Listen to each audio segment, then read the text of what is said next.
Hello friends, welcome back to my channel Pooja science classes.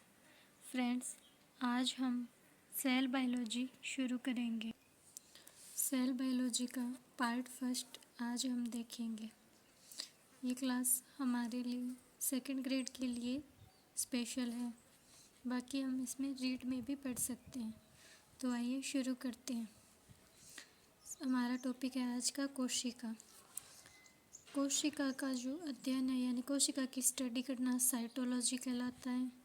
Father of cytology है Robert Hooke. इसके बाद कोशिका की जो खोज है वो रॉबर्ट हुक ने 1665 में की थी।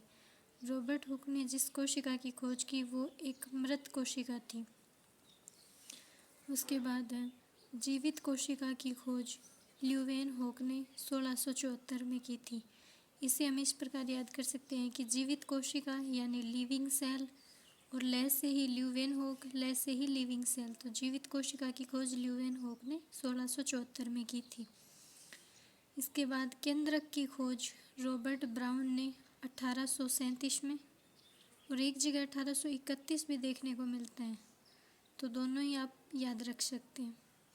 केंद्रक की खोज की गई थी ट्रेंडेंस के एशिया पादप में। उसके बाद एक नोट देखते हैं कि कोशिका समस्त जीवों की संरचनात्मक एवं क्रियात्मक स्ट्रक्चरल और फंक्शनल इकाई होती है। कोशिका सिद्धांत जो कि 1839 में दिया गया था। दो वैज्ञानिक थे, स्लाइडेन और स्वान। स्लाइडेन है वो वनस्पति वैज्ञानिक थे और स्वान है वो जंतु वैज्ञानिक थे। इन्होंने स्वतः जनन का सिद्धांत भी दिया था। इन्होंने बताया कि समस्त सजीव कोशिकाओं से मिलकर बने होते हैं। फिर जो नई कोशिकाएं होती है वो केंद्रक से मुकुलन द्वारा उत्पन्न होती है। मुकुलन आप यहाँ पे अंडरलाइन कर लेना। केंद्रक से मुकुलन की प्रक्रिया होती है, उससे ही नई कोशिकाएं बनती हैं। कोशिका सिद्धांत के कुछ अपवाद भी हैं, जैसे वायरस, वायरोइड्स, प्रियॉन्स। ये कोशिका सिद्धांत के अपवाद है। वायरोइड्स है वो अविकल्पी परजीवी होते हैं। कोशिका सिद्धांत का रूपांतरण रुडोल्फ विर्चो ने 1855 में दिया था। रुडोल्फ विर्चो ने बताया कि नई कोशिकाओं का निर्माण पूर्व में स्थित कोशिकाओं में विभाजन के फलस्वरूप होता है। रुडोल्फ विर्चो का कथन है ओमनिस सेलुला ई सेलुला। इसको हम सेल लाइनेज थ्योरी भी बोल सकते हैं कि जो कोशिकाएं पहले स्थित थी उनमें विभाजन हुआ तभी नई कोशिकाएं बनी हैं। विर्चो ने कुछ बातें भी बताई थी, जैसे जीवन का अस्तित्व कोशिकाओं में ही होता है। सभी जीव कोशिका व कोशिका उत्पाद से बनते हैं। सभी कोशिकाएं पूर्व स्थित कोशिकाओं से ही निर्मित होती हैं। फिर है कोशिकीय पूर्ण शक्तता। यह हेबरलैंड ने 1902 में बताया था। कोशिकीय पूर्ण शक्तता पर प्रयोग किया था स्टीवर्ड ने। प्रयोग के लिए गाजर का फ्लोएम काम में लिया था। गाजर के फ्लोएम पर प्रयोग करके स्टीवर्ड ने कोशिकीय पूर्ण शक्तता के बारे में बताया था। और कोशिकीय पूर्ण शक्तता शब्द जो है वो हेबरलैंड ने दिया था 1902 में।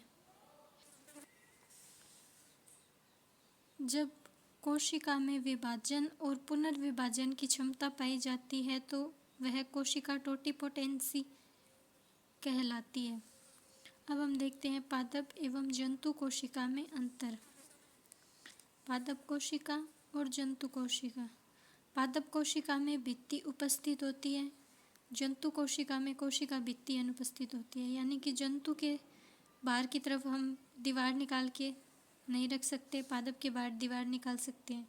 इस प्रकार हम इसको याद कर सकते हैं कि पादप में कोशिका भित्ति पाई जाती है, जंतु में नहीं पाई जाती। पादप कोशिका में केंद्रक है वो परिधि पर उपस्थित होता है। जंतु कोशिका में केंद्रक बीच में उपस्थित होता है। पादप कोशिका में तारक काय नहीं पाया जाता, अब्सेंट होता है। और जंतु कोशिका में तारक काय पाया जाता है, जो स्पिंडल फाइबर निर्माण में सहायक होता है। स्पिंडल फाइबर यानी तर्कतंतु बनाने में तारक काय सहायक होता है। तारक काय की संरचना है वो कार्ट व्हील लाइक यानी कि बैलगाड़ी के पहिए के समान होती है। इसके बाद है पादप कोशिका में प्लास्टिड उपस्थित होता है यानी कि लवक, लेकिन अपवाद है कवक। कवक में प्लास्टिड नहीं पाया जाता, जबकि जंतु कोशिका में प्लास्टिड अनुपस्थित होते हैं, यानी लवक है वो जंतु कोशिकाओं में नहीं पाई जाती। फिर पादप कोशिका में माइटोकॉन्ड्रिया है वो गोलाकार होता है, जंतु कोशिका में माइटोकॉन्ड्रिया नलिकाकार होता है। फिर अगला अंतर है पादप कोशिका में बड़ी केंद्र की रिक्तिका पाई जाती है, यानी केंद्र में बड़ी रिक्तिका होती है, जंतु कोशिका में छोटी छोटी रिक्तिकाएं पाई जाती है। पादप कोशिका में कोशिका द्रव्य विभाजन है वो कोशिका प्लेट विधि द्वारा होता है, यानी कोशिका में एक प्लेट बनती है जिससे कोशिकाएं विभाजित होती हैं। जंतु कोशिका में कोशिका विभाजन है वो खांच और विदलन द्वारा होता है।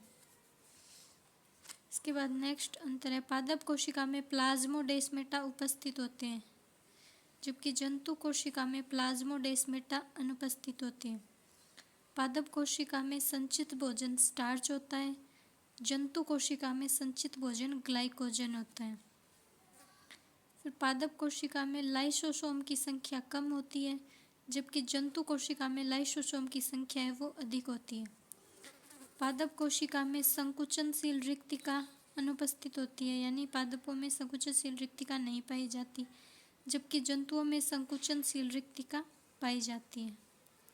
फिर हमारा नेक्स्ट टॉपिक रहेगा कोशिका के प्रकार, यानी कि कोशिका दो प्रकार की होती है, एक प्रोकैरियोटिक कोशिका और एक यूकैरियोटिक कोशिका। कोशिका प्रकार को हम अपने नेक्स्ट वीडियो में देखेंगे। आज के लिए इतना ही।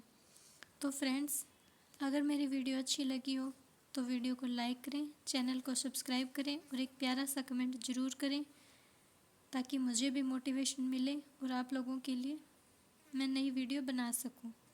धन्यवाद।